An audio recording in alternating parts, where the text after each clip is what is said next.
The day I went to Harbor City, Willow unexpectedly got engaged to someone else. Everyone thought I would rush back to Beijing that night and cause a scene at the engagement party. However, they didn't know that I neither planned to go back nor make a fuss, because nobody expected that before going to Harbor City, I had already happily gotten engaged to someone else. From then on, you go your way, I'll cross my bridge. We don't need to think about seeing each other anymore. Chapter 1. The last time I confessed to Willow, I made quite a fool of myself. There were many people sitting in the private room, but it was dead silent. Not a single person spoke. Minutes passed, and it was Makoto who finally stood up to break the tension. George, you're Willow's brother. Isn't this inappropriate? A thug in the corner snickered. What's inappropriate? Orphan with different fathers and mothers. Laughter erupted, gradually becoming a chorus. I glanced at Willow, who was covering her mouth and laughing so hard she was shaking. Gritting my teeth, I yanked the guy who called me an orphan up by his collar and punched him in the nose. The next second, Willow shouted, George, stop. Do you want me to say something even more hurtful? She frowned, stood up, and looked at me, saying, I've clearly rejected you many times before. Why do you keep pestering me? I pushed the guy away, forced a smile, and asked, rejected me? So when I started dating someone, why did you throw a fit and cry? She replied, that's because you're my brother, Liu family's adopted son. If you randomly marry some random person, it'll make it hard for my parents. I laughed and said, what about that kiss on my 20th birthday? Willow looked into my eyes with a hint of disdain. She said, George, I was drunk that night. My mind was all over the place. You don't really think that kissing you means I like you, do you? I pinched my brow and said in a low voice, Willow, you've had 4 boyfriends behind my back, but each time, I taught them a lesson, and you immediately broke up with them. I pressed on, and then you acted all cute, saying you wouldn't do that again. Why? She replied, that's because I hadn't met someone I truly liked. As she said this, she nestled into Makoto's arms, saying, George, listen clearly, this is the last time I'll say it. I like Makoto,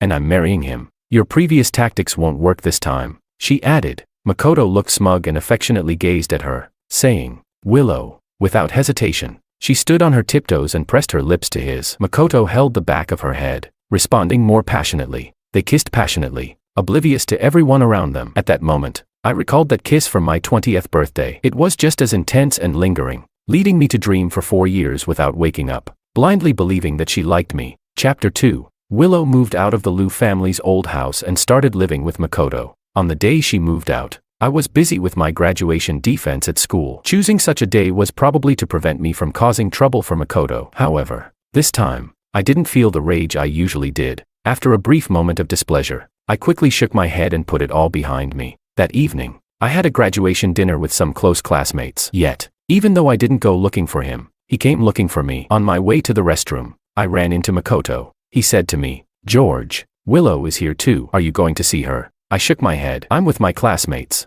so I won't go. Suddenly, Makoto leaned closer and said, George, I advise you not to meddle. If you speak ill of me in front of Liu's parents, I'll make sure you regret it. I pushed him away with a smile. Mr. E, if you hadn't said anything, I wouldn't have thought of it. Since you've brought it up, if I don't speak ill of you, doesn't that mean you wasted your breath? A flicker of fear crossed his eyes. I continued to mock him. I heard your dad has spent a few years in prison for extortion. Have you told Willow about that? I should remind Uncle and Auntie. In the next moment, Makoto punched my left shoulder, but I didn't dodge. I quickly kicked his knee, and he let out a yelp of pain and knelt down. That was when I realized my left shoulder was throbbing. Upon closer inspection, I saw he had been holding a key that had dug into me. Rage surged within me. I wanted nothing more than to drag him into the restroom and teach him a lesson. But the next second, a sharp voice rang out, George, what are you doing? Before I could react, a slap landed hard on my face. I turned to see Willow, expressionless, the first time she had ever laid a hand on me. Chapter 3. Makoto rubbed his knee and said, Willow, don't misunderstand. George might just be in a bad mood today. Willow glared at me, visibly upset. You're still defending him. He's always bullying others. I've really had enough. Willow bent down to help Makoto up. She shot me a cold look, her eyes filled with anger. George, apologize. I remained silent. She shouted again, you jerk, apologize. Makoto, assisted by her, subtly smirked at me, looking all too pleased with himself. My shoulder was bleeding. Blood trickled down my arm, forming 2 glaring lines. But it seemed Willow didn't even notice. Her gaze suggested I was a heinous villain. I couldn't help but laugh self-deprecatingly. I spread my hands and asked, why should I apologize? Willow looked momentarily taken aback but quickly bit her lip, saying, why don't you apologize for bullying him? I replied shamelessly, why would I bully others if I didn't bully him? Willow's face flushed with anger as she scolded. You're truly shameless. If my parents knew you were this kind of person. I interrupted her, implying, your parents probably need to know.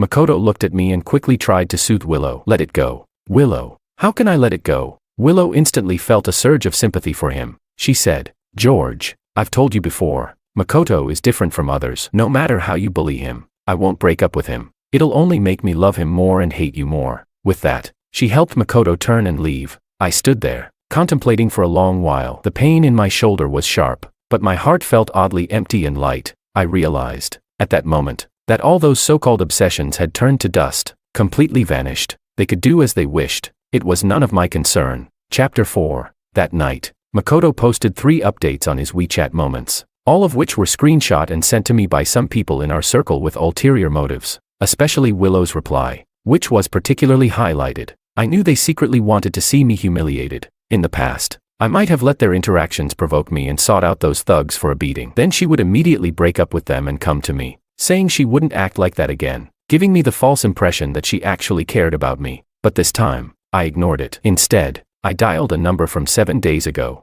MS Zhao. This is George. I've thought about what you mentioned the other day. When I was 7, my parents died unexpectedly. Uncle Lu, who had a good relationship with my dad, took me in. Aunt Zhao was my mother's best friend from her youth. However, later, she eloped with her lover, and my mother supported her with some money to start a business in Harbor City. But by the time she established herself there, my parents were already gone. Aunt Zhao wanted me to live in Harbor City, as the business my mother had partnered with her was still managed by her, and now it was ready to be handed back to me. On the other hand, she hinted at wanting to fulfill the promise she made with my mother when they were young, wanting me to fulfill the betrothal agreement made between me and her daughter. 7 days ago, I hadn't agreed, not wanting to offend her, only saying I would consider it. But tonight, I had let go of all those years of obsession. My foolish behavior as a lovesick simp felt ridiculous. I didn't want to be the laughingstock of the circle anymore. It was better to start fresh elsewhere. 6 months ago, Willow insisted I go to school in Harbor City, even having a tantrum with Uncle Lu over it, but I had never agreed.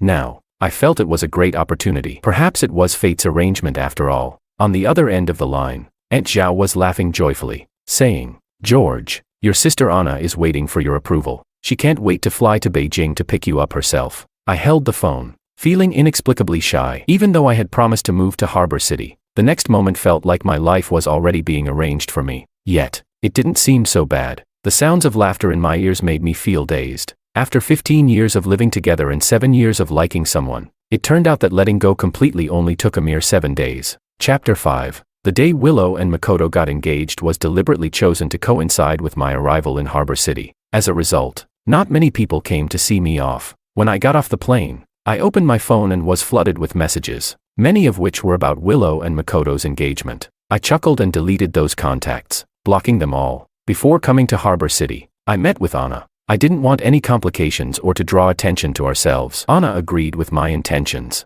We exchanged rings and had a low-key engagement. Now, my account held an additional 100 million in profit sharing, and on our middle fingers, we wore simple rings. As I gathered my thoughts and prepared to head to Anna's house, my phone suddenly rang. It was Willow's cousin, Domingo. George, my sister's engagement ceremony is about to start. Where are you? I replied. I just arrived in Harbor City. He urged. You need to hurry back. You can still make it. I calmly asked. What for? Domingo hesitated before saying, George, are you really that thick-headed? If you don't come back to teach Makoto a lesson, my sister will really be someone else's. I was speechless. I asked, why should I go back to confront him? Isn't this a happy occasion for your sister? Domingo's voice rose in panic. George, are you out of your mind? Just as I was about to hang up, Makoto's voice came through the line. George, aren't you coming to my engagement ceremony with Willow? Willow considers you her brother, so that makes me your brother-in-law. I'd really like to have your blessing. It was a well-rehearsed duet,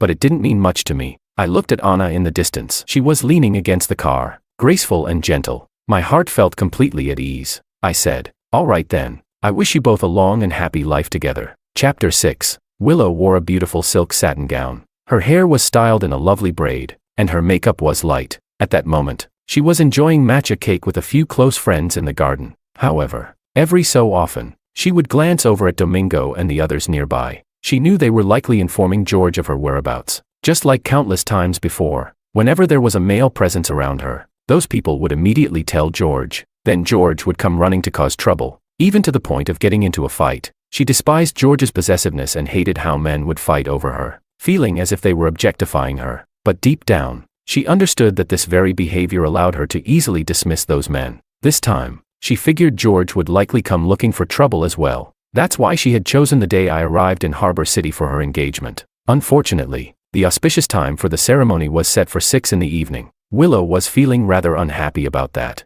After all, if George caught wind of it, he would immediately fly back, possibly arriving just in time for the ceremony to start. One of her friends remarked, "Willow, what if George comes back looking for you?" "Yeah, if you're engaged to someone else, I bet he'll be furious if he finds out," another friend added. "But it seems he's been unusually quiet lately. You and Makoto are all lovey-dovey, and he hasn't made a peep. If it were in the past, he would have stormed in already." Willow took a small forkful of cake but hesitated to eat it. Her mind was racing with her friend's last comments. George had indeed been unusually quiet, almost too calm, but based on her understanding of him, he wasn't the type to just let things go. Since childhood, she had rejected him numerous times, yet he always persisted, never backing down. Now, it seemed he had become much steadier. Suddenly, Willow had a thought. She smirked lightly and popped the tiny bite of cake into her mouth. "Just wait and see. He won't leave me that easily." One friend asked, "Willow, are you saying George will come back to cause trouble?" Willow didn't respond but felt a strong conviction inside her. George had always been a lovesick fool. No matter how capricious she was, he would always convince himself to tolerate her. He couldn't bear the thought of Willow getting hurt, more than he cared about his own pride. Willow knew that George was just retreating to advance. She was sure that by the time the engagement ceremony started, George would show up. Looking at the time on her phone, she said, "You all need to tell security to keep a close watch. Don't let any weird people in to cause trouble." Just as she finished speaking, she saw Domingo striding in confidently. "Cousin, it's George. He's here. The car is outside." Willow felt a sudden surge of excitement but quickly kept a cold expression. "I think he's just stubborn and won't let me go," Domingo replied. "Sister, what are you going to do? If he causes a scene, it'll be embarrassing for the Liu family." Willow scoffed and stood up, gracefully lifting her skirt as she walked outside. "I'll go see what he intends to do." Chapter 7. The group of friends followed Willow outside, but as soon as they left the garden, Makoto called out to her, "Willow." Makoto was dressed in a well-tailored deep blue suit with a simple silver-gray tie. The engagement ceremony was at 6 o'clock, still a few hours away. Makoto felt anxious inside, but he didn't show it. He asked, "Why did you come out?" Willow paused, her gaze falling on Makoto. He was gentle and refined, the kind of warm guy that girls easily fall for, quite the contrast to George's brashness. Because of his humble background, Makoto was somewhat timid, always speaking softly. During the time she was with Makoto, she was quite fed up with George and easily developed feelings for him. Moreover, her connection with Makoto began with a classic hero saving the damsel scenario. Many women harbor romantic fantasies of being saved by a hero, so her feelings for Makoto were quite different from the frivolities she experienced with her previous boyfriends. Makoto said tenderly, "I heard George is back. I just thought you might not want to continue with the engagement today. I can understand that." He smiled lightly, his gaze sincere as he looked into Willow's eyes. In relationships, many men struggle with expressing their feelings and emotions. Their delicate words often trigger resistance, and they sometimes forget what they intended to say, halting in awkwardness. But there are also men who, though not eloquent, convey their feelings through a look or a gesture, expressing deep emotion without needing to say the words. At that moment, Makoto's eyes clearly had that effect. Willow replied, "How could that be?" She shook her head vigorously and nestled into Makoto's embrace, saying, "Makoto, don't worry, I'll never leave him." Makoto nodded, holding Willow's shoulders and gently patting her. "Willow, I'm okay. Whatever choice you make, as long as it's what you truly want, I'll be happy for you." Although his eyes were slightly red, revealing his reluctance, his words comforted Willow. She playfully rubbed against his chest, wishing she could stay in Makoto's warm embrace forever. Domingo, with a gleeful smile, chimed in,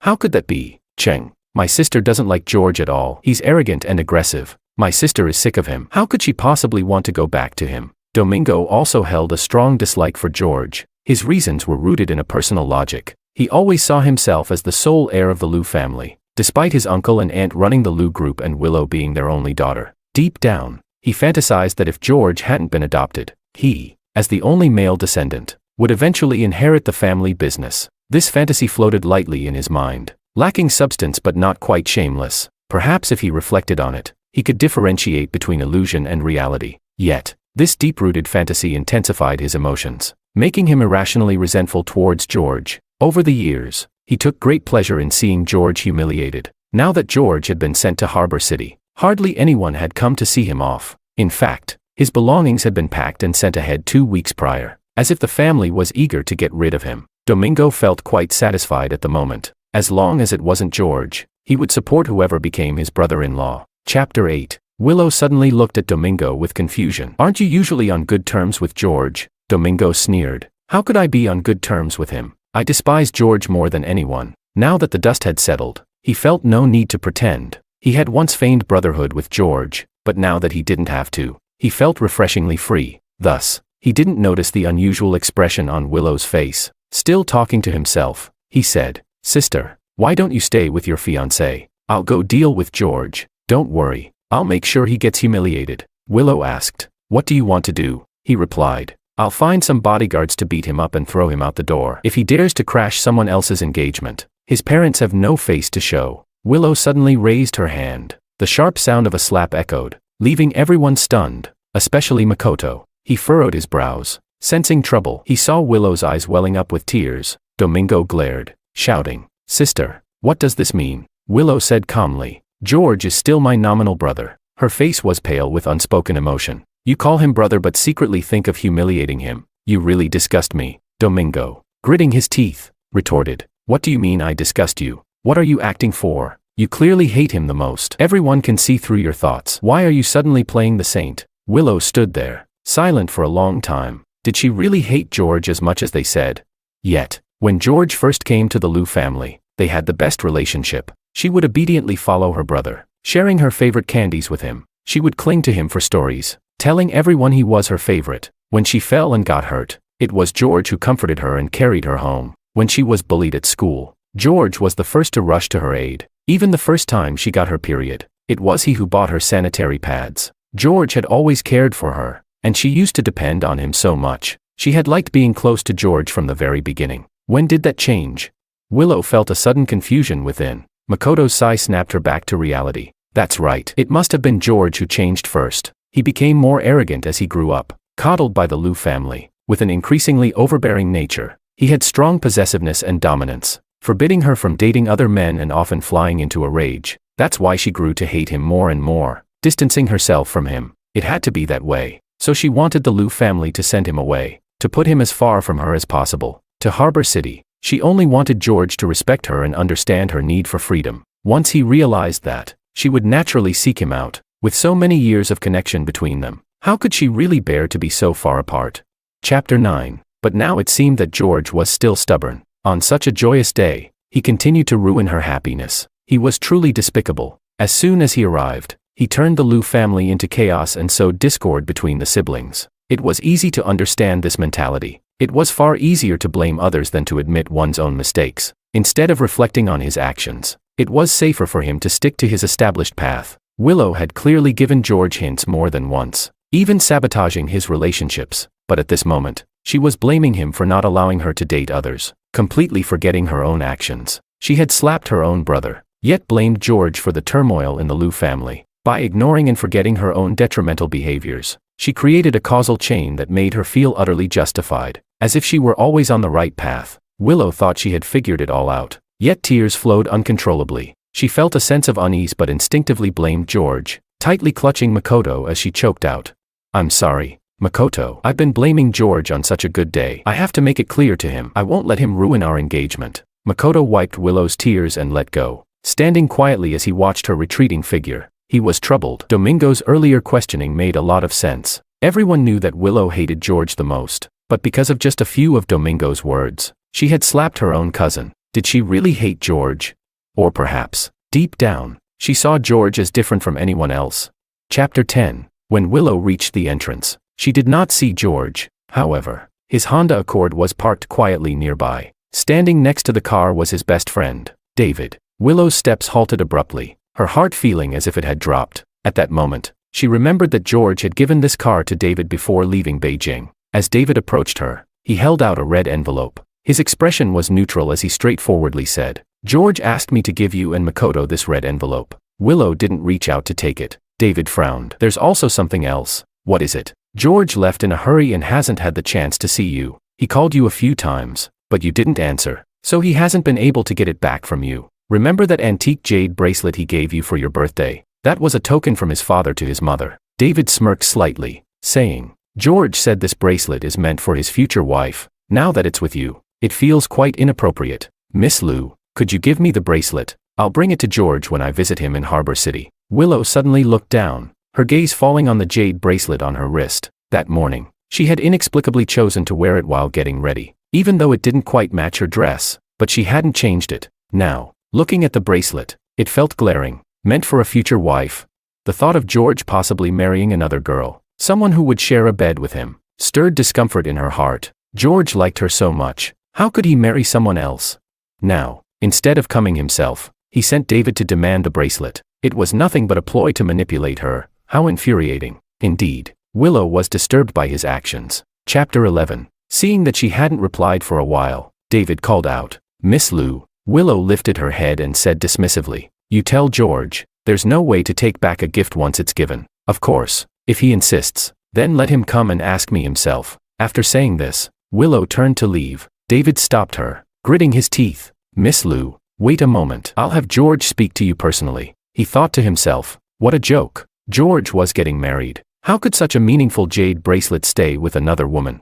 George had repeatedly emphasized the importance of retrieving it before his wedding. He wanted to personally put it on his wife's wrist that day. David had long found Willow insufferable, but George was blind and foolish, getting strung along for so long and then tossed aside. Just thinking about it made David want to punch Willow. But now he had finally come to terms with it. George had found such a great wife. He was genuinely happy for his friend and was determined to fulfill his mission. Chapter 12. When I received David's call, the car was almost at Anna's house. I asked, David, what's up? He replied, George, I went to get the bracelet from Willow like you said, but she won't give it to me. She said if you really want it, you should talk to her yourself. I instinctively glanced at Anna beside me, feeling inexplicably guilty. I wasn't very familiar with her yet, even though her makeup looked sweet and bright, instantly likable with peach blush and dewy light pink lip gloss. Her clear, bright eyes and composed demeanor gave off a certain distance. Even sitting in the car, she maintained a graceful posture, and her occasional smile radiated poise.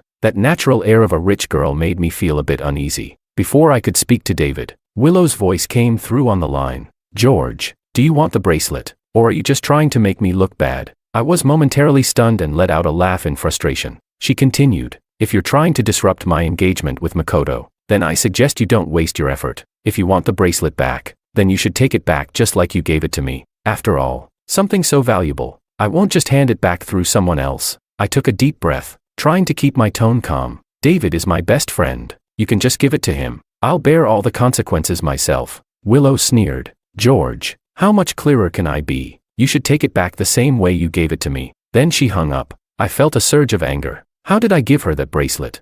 It was on my 20th birthday. Willow and I were both drunk. She secretly pulled me into her room, saying she had a gift for me. The next moment, she tiptoed and kissed me. I pushed her against the door and deepened the kiss. In the end, she patted my shoulder, and I finally restrained myself. Before leaving, I asked her to wait, went back to get the bracelet, and put it on her wrist. I told her its significance. She said nothing but shyly accepted it. Because of that, I thought she had tacitly accepted my feelings. These past few years felt like a terrible dream. Now that I was awake, I just wanted to completely sever ties with the past. I thought Willow would be eager to return it, like throwing away trash, but I never expected her to say that. It was then that I realized, youthful folly must one day come with a price. If that bracelet hadn't held such meaning, I wouldn't have cared about getting it back. But now that I was getting married, leaving the bracelet with Willow would be unfair to Anna. Chapter 13. What happened? Anna's gentle voice suddenly broke in. I instinctively looked up, our eyes meeting. I didn't want to hide anything, but because we were still getting to know each other,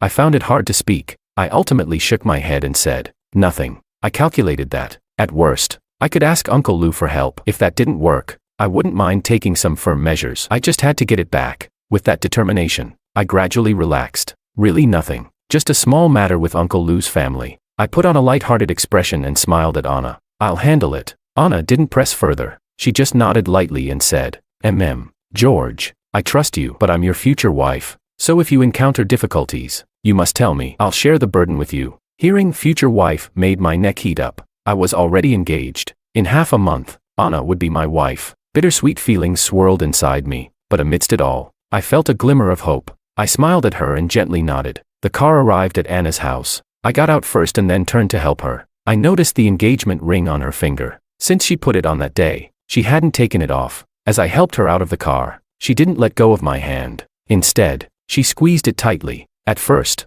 I felt a bit awkward, but her soft, warm hand suddenly brought me immense calm. It felt like this was how it should be. From a distance, Aunt Zhao saw us holding hands and smiled appreciatively. Before we could get close, Aunt Zhao quickly came over and hugged me, tears welling in her eyes. "George, seeing you reminds me of your mother. It's been so long since I saw her." I felt a surge of emotions. It was a distant memory, but her scent overlapped with the faint recollection of my mother. Anna stood beside us, quickly teasing, "Auntie, you're making George feel smothered." Aunt Zhao had married Anna's father at 40. She never had children of her own but treated these non-blood related kids as her own. Anna had always respected her. I had long known this, so I had never understood why Anna agreed to this verbal marriage agreement. After all, it had nothing to do with her, but Aunt Zhao assured me that one day I would understand. So I didn't ask further. Aunt Zhao smiled, released me, and wiped her tears. "George, come home with me." I instinctively looked at Anna. She was watching me too. Behind us, the greenery was lush and vibrant. When I looked over, Anna's eyes sparkled with warmth.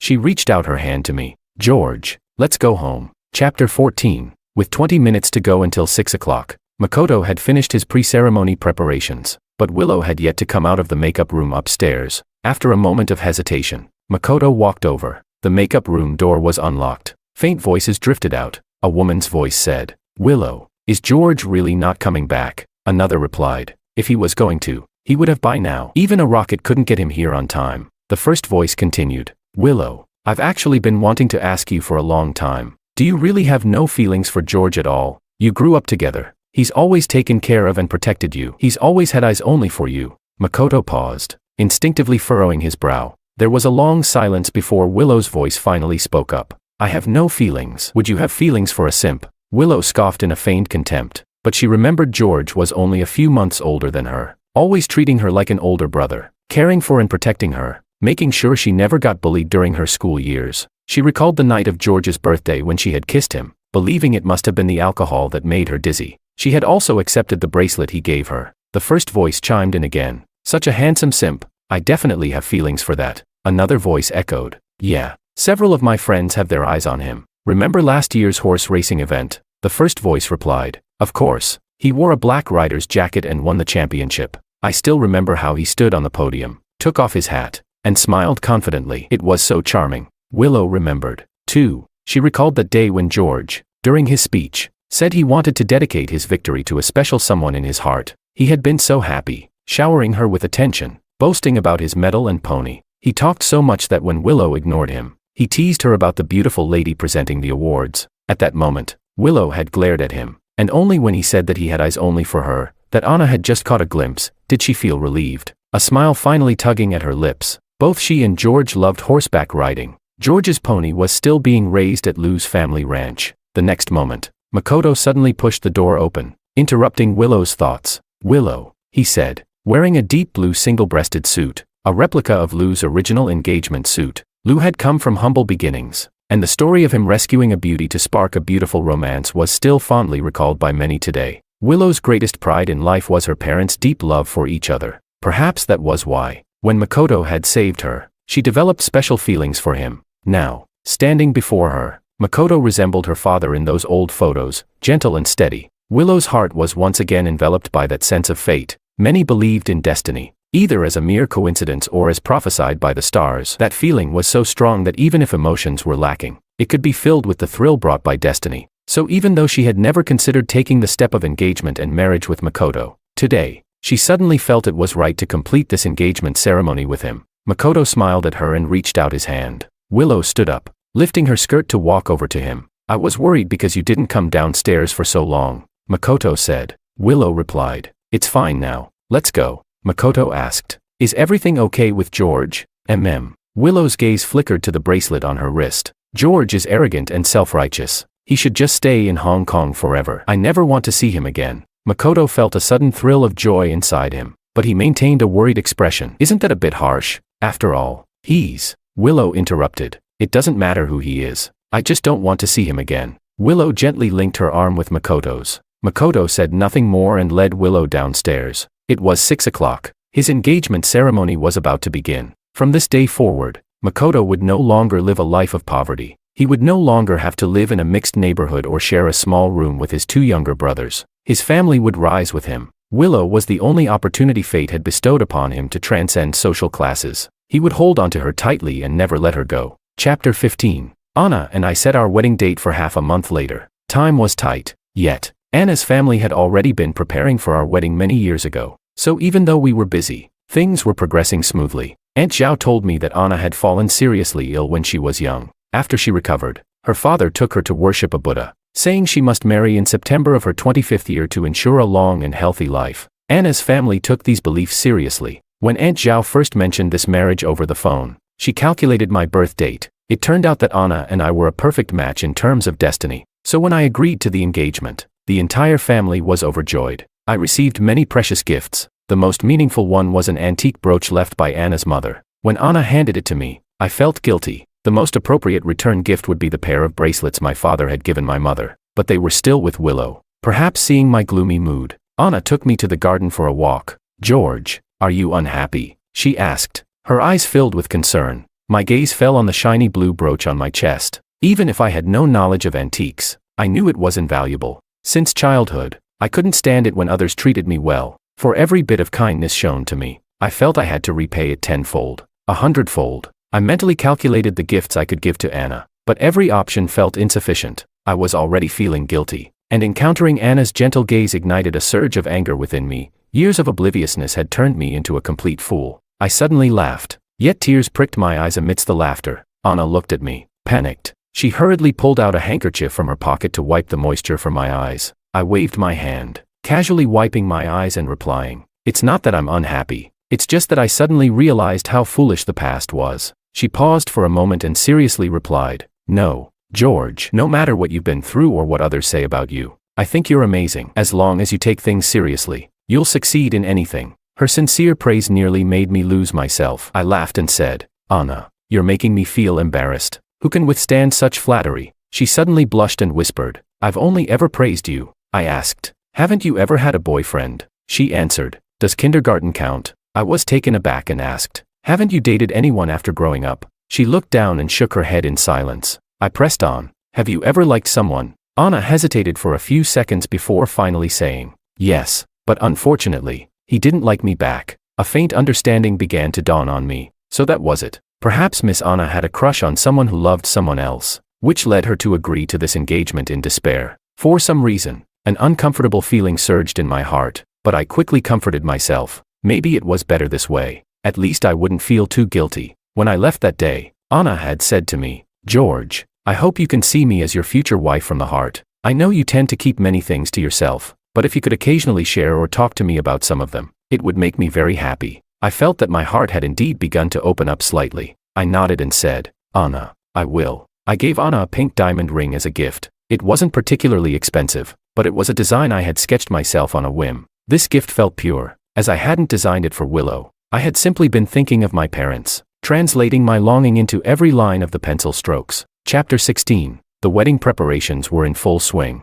But we had not announced it publicly. I didn't want to be ostentatious, especially since my affairs with Willow were still unresolved. When I left, Willow had probably already decided never to see me again. So all my belongings were packed and sent to Port City. This included all the little gifts she had given me over the years, like the box of paper cranes she folded for me as a child, the candy wrappers from the chocolates she gave me on Valentine's Day in high school, and the tie she gifted me on my first day at work. Among these, there was one special gift, a set of rings she secretly bought during college. They weren't valuable, but I cherished them like treasures, because a gift like a ring carries an extra layer of meaning for a girl. Seeing it made me tolerate all her bad moods. But now, I had slowly come to understand, when someone never liked you, even if you have a marriage certificate, it's as if it doesn't exist at all, let alone these material things. As I sorted through Willow's gifts one by one, my heart felt strangely calm, without a ripple of emotion. By the end, the box was empty, and my heart felt lighter than ever before. As I was preparing to send the package, my phone suddenly buzzed with several WeChat messages. It was from the staff at the horse ranch. My little horse was sick, refusing to eat grass and hay. Seeing the photo, I was frantic. The staff said the little horse must miss me. since I usually visited every few days, but this time, I hadn't gone on schedule. I hurriedly called to inquire. On the other end, they said, "Mr. George, Miss Lou is also here. Let her talk to you." I was taken aback, and Willow's voice came through clearly. "George, didn't you forget your promise when we raised this little horse? How can you be so irresponsible?" Of course, I hadn't forgotten. The children in the Lou family all have their own pets. But the only requirement is that you must take full responsibility for the pet you choose and care for it well. You must never abandon it halfway, I said.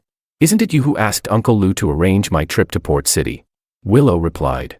"George, why do you always make excuses? If you really cared about the little horse, you wouldn't have left it. You would refuse your dad's arrangements and not go to Port City. In short, you don't really care about your little horse." In that moment, Willow's heart skipped a beat. It seemed she suddenly heard her own underlying message. George, he actually didn't care much about her either. Otherwise, he wouldn't have really gone to Port City. He wouldn't be indifferent upon learning of her engagement. He wouldn't have missed the engagement ceremony. He wouldn't be taking back the jade bracelet he gifted her. Chapter 17. Willow, I'm not in the mood to scold you, so I advise you not to stir up trouble. I'll make time to go back and see it. If possible, I also plan to bring it to Port City. Willow's voice trembled, tinged with frustration as she said, "Are you planning to never return to Beijing?"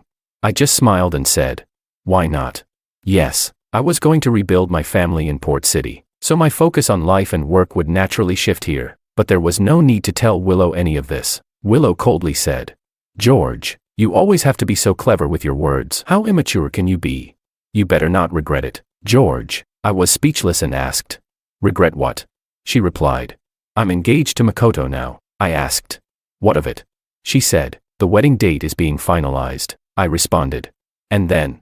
She said, "George, don't tell me you don't understand. If I really marry Makoto, you..." I laughed, feeling relieved and pleased, and said, "Sis, it's a good thing for you to get married. Do you want me to give you a big red envelope?"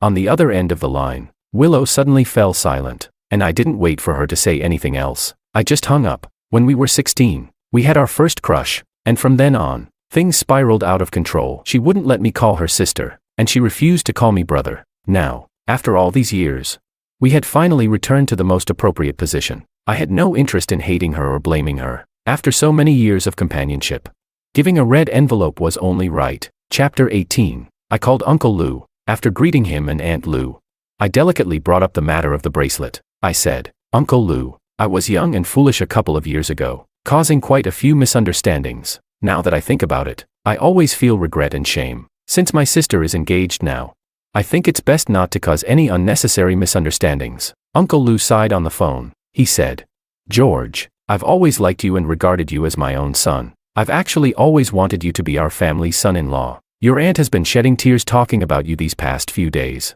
I understood their sadness. I felt difficult too, but that sadness was only because of the sincere love from the two elders. So I said, Uncle, feelings cannot be forced. You can't make a sweet melon grow from a bitter vine." He said, "Willow is too willful. She just..." I interrupted.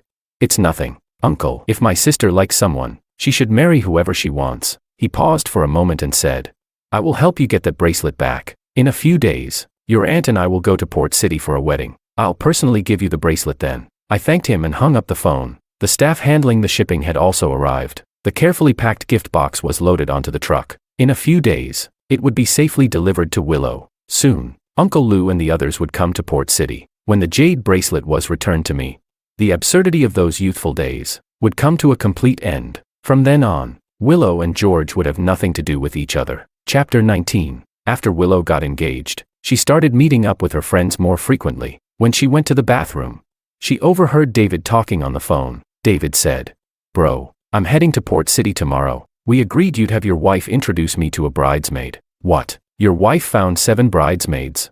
"George, oh George, the fate has been cruel for too long. If you don't mind, I'd be willing to call you father." Willow stood in the long, empty hallway, David's excited voice still echoing in her ears, but in the end, only that name, George, remained. She thought she might be drunk. Otherwise, how could she hear such absurd jokes? Yes, she was really drunk. That was why she was hearing things. Or perhaps, she just missed George. And that was why she misheard someone else's name as George's. Willow leaned against the wall, staggering over. She called out, "David." David, who had just finished his call, was startled and asked, Willow. Willow demanded. Who were you just talking to? She stared into David's eyes and said, I heard you say you were going to Port City for a wedding, and I heard George's name. Her usually stunning face now revealed a hint of distortion. And those eyes that usually sparkled were now filled with unshed tears. She forced a smile, but it was cold and desperate. She said, Don't tell me you're going to attend George's wedding. At first, David didn't understand, but the next moment, he realized. What a twist of fate. Over the years, David had been so anxious because of George. Now, he felt so pleased inside. The proud daughter of the Liu family was experiencing this today. Wasn't she the one who loved to keep others dangling? Wasn't she the one who enjoyed watching those who liked her suffer? She would have countless opportunities to feel that way in the future, but David wouldn't tell her the truth. George had forbidden him to speak, so he wouldn't let Willow know. Running to Port City to stir trouble, that was his best friend's most important day of his life. He absolutely couldn't let that scheming girl ruin it. He sneered and said, You misheard. I'm indeed going to Port City for a wedding. I'm going with George because it's one of our former classmates getting married. Willow seemed to not believe him and said, I've never heard George has any close classmates in Port City. David smirked and said, Willow, do you really know George? You only enjoy the process of being adored. So his identity, life, and thoughts are irrelevant. So what nonsense are you spouting now? George is my buddy, one of the people I admire most in my life. I'll tell you, I'm cheering for your breakup with him. You're not worthy of his affection for so many years. After David said that, he turned and left, and Willow watched his disappearing figure. Her heart suddenly pained, but she didn't know why she felt this way. She just felt a sudden, overwhelming urge to see George, even if it was just for a moment. But the next day, Willow received a large box of express delivery from Port City. The reason it arrived so quickly was that Anna had specially arranged for a private jet to deliver it to Beijing. At that time, I was completely focused on arranging the wedding venue and had no idea about any of this. Chapter 20. As Willow opened those boxes, her body inexplicably trembled. The things inside felt unfamiliar at first, but gradually, a flood of memories surged forth like a tidal wave. The first couple bracelet she gave George, he didn't like the style, thought it was too childish, but still wore it dutifully. The little stars she gave him, the stickers she gave him, and colorful little gems, filling an entire box. At the end, there was the set of matching rings. Willow held that small box tightly. Suddenly, her vision blurred. A voice rang in her ears, saying, Willow, you're practically George's shadow now. When do you plan to marry him? Back then, the kids often teased her and George like that. At 20, she was young, playful, and headstrong, with so many boys chasing her, but she dismissed them all, because with handsome and cheerful George by her side, she linked arms with him, making countless friends envious. She was happy because this wonderful George liked only her. At that time, she wanted to marry him, to be exact. She had known for a long time that she would marry him someday, so she gave him that small token, that cheap set of rings. But when did she start to tire of George? And when did fate defeat her childhood companion? Was it that she truly felt nothing for him? Or was it simply because she was certain he would never leave her? Willow clutched the rings tightly. Suddenly, absurdly, tears fell. Chapter 21. At that time, I was busy with the final rehearsal before the wedding. I naturally had no idea. Willow saw the gifts from the past decade, especially the reaction to the ring I treasured, and during the rehearsal, when I kissed Anna for the first time, I also didn't know that Willow would slap Makoto hard because of that ring. How ridiculous. That day, when Makoto mocked me, set me up, and forced me to strike him, none of us expected such a day would come, but Willow and Makoto. They had already become unimportant people in my life. I didn't care at all. Chapter 22. When Uncle Lou brought the jade bracelet to me, I also told my parents the good news about my upcoming wedding. They were both surprised, because the wedding they came to Hong Kong for was Anna's. They never expected that the mysteriously elusive groom, who had never been photographed by the media, would be me. They were happy for me, but also tearful with regret, especially Aunt Lou. She held my hand tightly, refusing to let go. She said, George, I don't want to cry on your big day, but I'm really unwilling. It's my fault. I didn't raise my daughter well, so that she took one wrong step after another. Willow wanted to break up with Makoto, but Makoto was adamant about not letting her go. Makoto's entire family came to the Lou's home to cause a scene. They even threatened to stay and not leave. After all, they had nothing to lose, while the two of them were causing a ruckus. Willow just found out she was pregnant. Their marriage was probably going to be finalized. I gently hugged Aunt Lou back, feeling my eyes slightly wet. Thinking back to when I first went to the Lou's, I cried every night looking for my parents. Aunt Lou comforting me, scene after scene. I remembered those carefree days.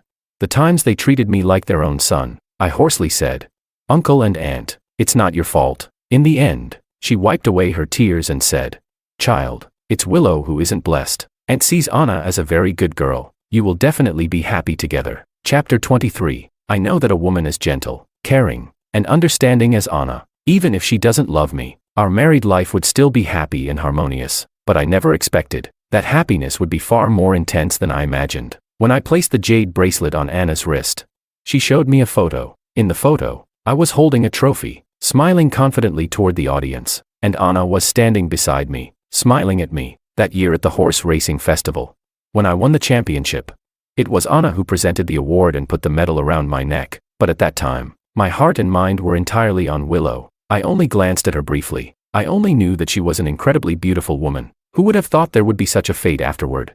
I smiled, like a child, pointing at the photo of us two. But I couldn't say a word. Anna hugged me from behind and said, "Do you remember I told you I once had someone I liked?" She touched the jade bracelet, her cheek lightly brushing against my back as she said, "George," I told myself, "when I receive that bracelet, that's when I will tell you, the person I love is you." Chapter 24. In college, I particularly loved browsing Big Orange's tweets. There was a phrase often used to cover up scenes, called crazy flipping the pan. At that time, I didn't quite understand what it meant. Until the wedding night. When the bride shed her daytime modesty, I turned into a chef. I cooked this dish with great energy, stir-frying and searing, a vigorous cooking session. I was tireless, eager to whip up a grand banquet. But the next day, I was exhausted, sleeping until noon. While I was still sound asleep, Anna had already refreshed herself with a morning run, breakfast, swimming, bathing, and so on. Days after the wedding, the housekeeper smilingly told me, "Sir, you have no idea how much Miss Anna smiled that day. In all the years I've been at Anna's home, it was the first time I saw her talk so much in the morning. She greeted everyone, even my little grandson. I think Miss was eager to carry around a loudspeaker to tell the whole world that she got married and loves her husband." I couldn't help but laugh, making an excuse to send the housekeeper away and sat alone in the garden reading the news. From a distance, I saw Anna's car driving in. She got out of the car. Immediately looking for me, I shouted, "Anna." I waved at her with a smile from the garden. My little horse had been sent to Hong Kong the day before. It was secretly arranged by Anna. It had been well taken care of on the way, with no signs of discomfort. When I saw it, it was happily circling around Anna. Seeing Anna smile, I smiled too. I pushed through the lush greenery to walk towards her, and as I walked towards her, she had already run to my side. I stopped, opened my arms. As she leaped into my embrace, I held her tightly. Extra Chapter 1. Willow only learned about it on George's wedding day. At first, she couldn't believe it at all. She even naively thought that the so-called wedding was just a play directed by George himself. Just like her engagement to Makoto, it didn't hold any real significance. But when her friend sent her photos from George's wedding, and she saw George in a tailored groom's suit standing next to his bride, when she saw her parents sitting in the VIP seats, when she saw David flirting with the bridesmaids next to George, when the handsome groom kissed his bride, when the bride shed tears of happiness, Willow suddenly heard a deafening crash as something inside her collapsed. She felt a bit dazed, and it seemed she couldn't hear what her friends were saying at all. All that echoed in her ears was that one sentence: "George is married. George is someone else's husband now." But didn't George always like her since they were kids? Didn't George always hope Willow would marry him? Wasn't he in love with her?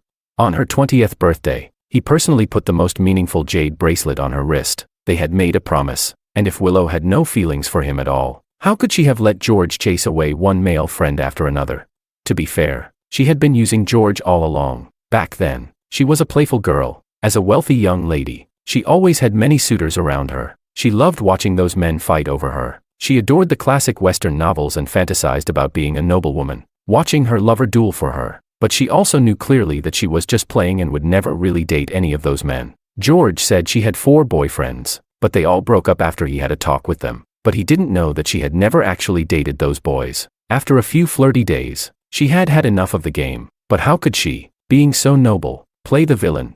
So her childhood friend became the best tool. She deliberately encouraged George. George had a fierce temper. The moment he heard that any man was no good and was bullying Willow, after Domingo or others fanned the flames, he would rush over to teach those foolish boys a lesson. And she, of course, would act heartbroken, forced to break up by her brother. But deep down, she secretly delighted in it. She seemed to particularly enjoy seeing George angry for her. She liked watching him act as her most devoted knight, driving away the bothersome suitors. He was domineering yet somewhat sad, but George would always forgive her. As long as she acted cute, said something sweet, accompanied him to do what he wanted, and gave him some affection, he would immediately cheer up. She thought this time would be the same. She thought no matter how big her mistake was, George would forgive her. George had lost his parents and had come to the Liu family since he was young. Where else could he go?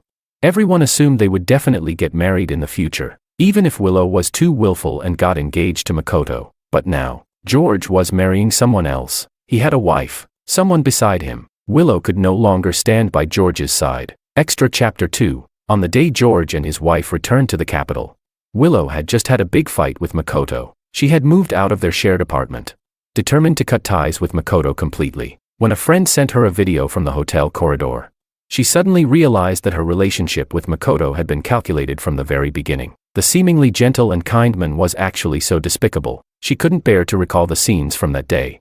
Couldn't bear to think about how disappointed George must have felt. She wished she could go back to that day and strangle that pathetic version of herself. She had been with George for 15 years. Why had she acted so crazily to humiliate him? It was from that moment that she completely lost George. She had completely lost him. So now, when George walked into the living room holding his wife's hand, she saw the antique jade bracelet on his wife's wrist at a glance. A sharp pain pierced her heart all at once. The kind of overwhelming pain that was inescapable, but she managed to maintain her composure, silently following her parents behind, watching his happiness. That day, Willow didn't say a single word. She didn't even dare to look at George more than once. Her hands, resting on her knees, had clenched tightly, almost piercing her palm, yet she seemed to feel no pain at all. She felt somewhat impressed with herself. How could she maintain a calm smile throughout? It wasn't until George was about to leave that she realized her face was starting to freeze. When George was leaving, he called out to her. He called her a sister, just like when he first came to their home. Willow heard it clearly and understood it well. George truly had no feelings for her anymore. The last thing George said to her that day was, "Sister, I hope you can find your own happiness in the future." She nodded. But inside, it was pouring rain. She couldn't do it, but she couldn't tell him. Extra Chapter 3. After breaking up with Makoto, the entire Liu family was embroiled in a shameful scandal. Willow discovered she was pregnant, but she absolutely didn't want the child, nor did she want to be with Makoto again. She couldn't accept that her future husband would be the father of her child, especially since he had been plotting against her since the first meeting. The so-called heroic rescue, the replay of parental love, were all lies, just lies. Makoto was simply using her as a stepping stone to make a fortune. She didn't want this child, but Makoto was blocking her. He even brought his parents over. Willow had never encountered such shameless, lowly people. They were relentless, throwing tantrums and using every trick in the book. The Liu family was a cultured family. Her parents couldn't afford to lose face like this. She couldn't even call the police. Overwhelmed, Mr. Liu and Mrs. Liu could only pay them off to leave. But those people tasted blood and were even less willing to let go. They were like leeches, like vampires, like maggots, like a nightmare that would never end. Willow was exhausted by the chaos caused by Makoto's family, and her belly was growing larger. She finally decided to tear off the shameful facade herself. When the police came to the Liu family and chased those ruffians away, Makoto seemed to realize he had no chance left. But still, he extorted a large sum of money with his leverage. On the day of the confrontation, Willow felt like she was meeting Makoto for the first time. He was cold, petty, greedy, twisted, and delightfully ugly. When Mr. Liu handed the money to Makoto, Willow suddenly wanted to laugh at herself. She laughed at her foolishness, her naivety, everything she had once taken for granted as a girl. The daily companionship of youth faded away and lost its freshness. But a true woman would love a man who would do everything to protect her, to encourage and support his struggles, and she was undoubtedly a complete disgrace. Later, George's wife took his pony away. When Willow went to the stable, the pony had already been taken away. Only her horse was left. Standing all alone in the stable, Willow let it out. She mounted the horse and raced into the wind, going round and round, tireless, until finally, she closed her eyes in the wind and loosened the reins. She didn't die, but she lost half her life. Her parents cried heartbreakingly by her bed. At that moment, Willow seemed to finally grow up. She endured the pain, comforting her parents, thinking to herself that her future life could not continue in such an absurd way. Shortly after Makoto returned, he was sentenced to prison for extortion. Also imprisoned were the father and half-brother who had caused the most trouble. The people from Anna's family quickly dispersed like a tide. They had received some money before, Although they weren't satisfied, it was better than nothing. Returning to their hometown with the money, they no longer cared about Makoto's fate. Only Makoto's stepmother was crying her eyes out over her son's imprisonment. Hating Makoto, these old stories from afar in the capital, faded like ink on an old scroll, and George's new life was gradually unfolding like a fresh canvas.